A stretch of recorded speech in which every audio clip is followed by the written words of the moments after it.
is a banquet?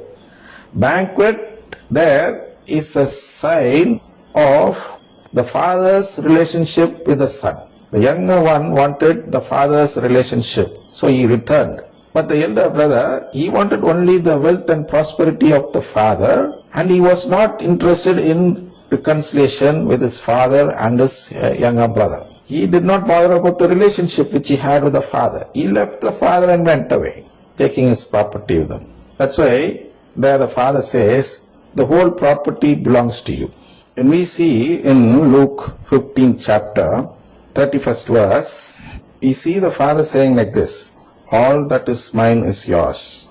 And what does the elder brother say to the father?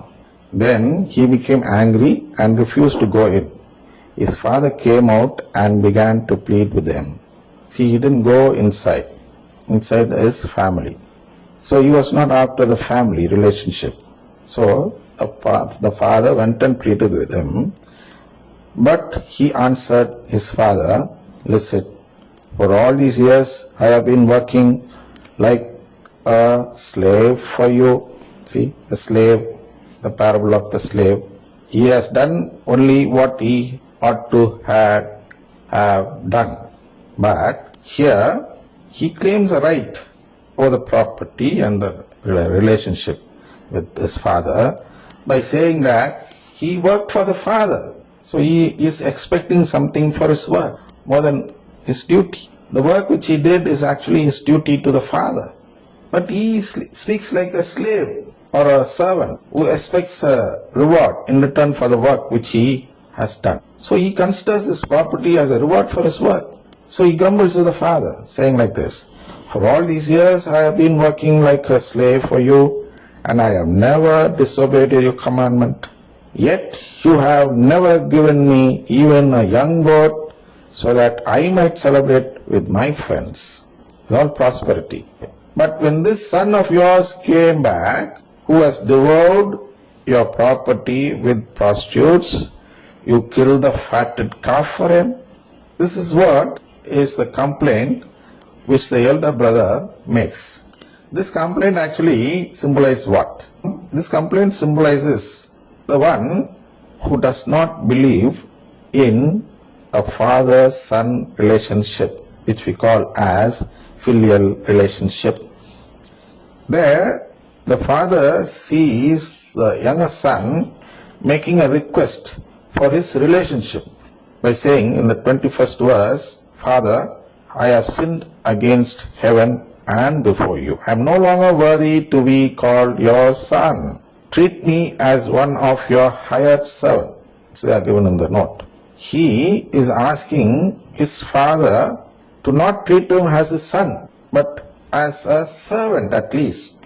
Somewhat like that verse which we saw in the parable of the slaves, where it says, we are worthless slaves. We have done only what we ought to have done. In Luke 17 chapter, 10th verse. The same thing this son also says. This is what God expects from us. So in all the parables you can see the same sense. If you go to the parable of the Pharisee and the tax collector praying, we can see this also. The tax collector saying these same words, that I am not worthy to stand before you, but have mercy on me and all. He'll say the same words only.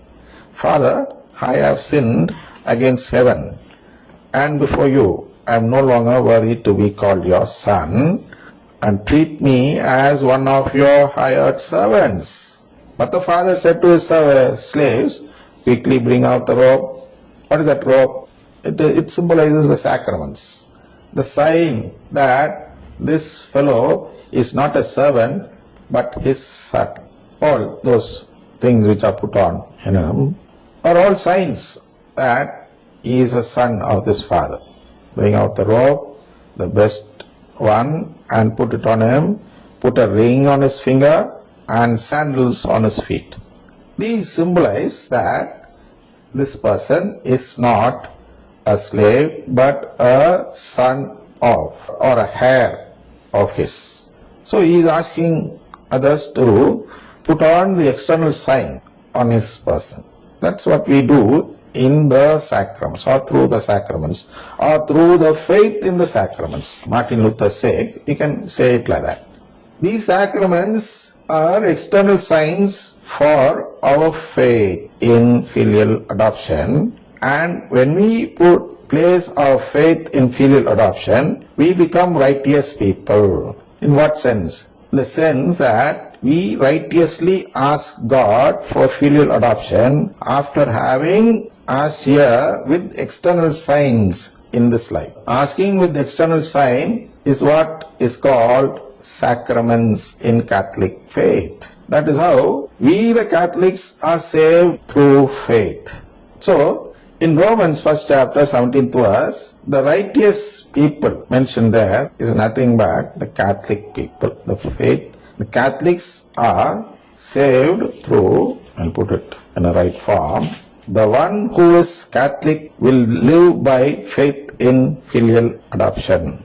To actually hide this mystery, Paul has written it like this: the one who is righteous will live by faith. The one who is Catholic will live by his request for filial adoption. He has made a request here through the sacraments. So he is a Catholic, Roman Catholic. So here for these words, by grace you have been saved through faith, you must look at it like that. By grace only. Even if I am a Catholic, I don't get a right to ask God for filial adoption. Even then, after doing all the sacramental requirement which I need, I still stand before God expecting His grace and not my right. And there only these people get caught. Where who? These charismatic people. They leave this faith of filial adoption and go to this Holy Spirit prayers and all, thinking that if at all Holy Spirit descends on them, they think that they are saved by the Holy Spirit. No, that is not called redemption. Redemption is getting back the relationship which Adam and Eve lost. And this relationship can be redeemed only after our request and, of course, showing an external sign through the faith in the sacraments. Charismatic renewal or the rituals in charismatic renewal are not sacraments. They don't stand as an external sign for a request made to God for filial adoption. They act as no external sign. So the prayer through charismatic renewal is, or the prayer, charismatic prayer made there, is not a sign of faith in filial adoption. So it is a sign that they have left this faith, because they believe that if at all they imitate the people, the Protestants especially, who do not believe in filial adoption, they believe, the people in charismatic renewal, CCR, believe that they can receive the Holy Spirit as a sign of redemption. This is what the Protestants and Pentecostal people believe. They are in their movement, charismatic movement, and they brought this faith into this Catholic Church. Who brought it? I've already mentioned many times. Raniero Cantalamessa, who is at present a cardinal, and then an ordinary priest only from the Franciscan family of the from Cap, and another fellow, Karl Rahner. Both these people brought this faith of not believing in filial adoption into the Catholic Church. And they believe they will be redeemed by grace without faith in filial adoption. That's not possible. It's highly impossible. Charismatic people can never be saved by grace. They don't have the right to claim it just because they received the Holy Spirit. No. Only by grace they will be saved, that too only through the faith which they have. So the charismatic people, or once you become a charismatic person, or a person who belongs to the charismatic renewal, of course I don't know whether you'll be knowing the fact that you join the charismatic renewal just by raising your hand, closing your eyes and singing a charismatic song, whether it is in the Mass, or whether it is during the Rosary, or whether it is during the Confession, or whether it is doing any other sacraments like Holy Order or Matrimony and all. If at all you sing a song from a charismatic renewal song, you join the charismatic renewal, which of course acts as an external sign, like anti-sacramental rite. You can take it like that. I don't know what is the word for this anti-sacramental sign. But it is an external sign that we have lost this faith in filial adoption.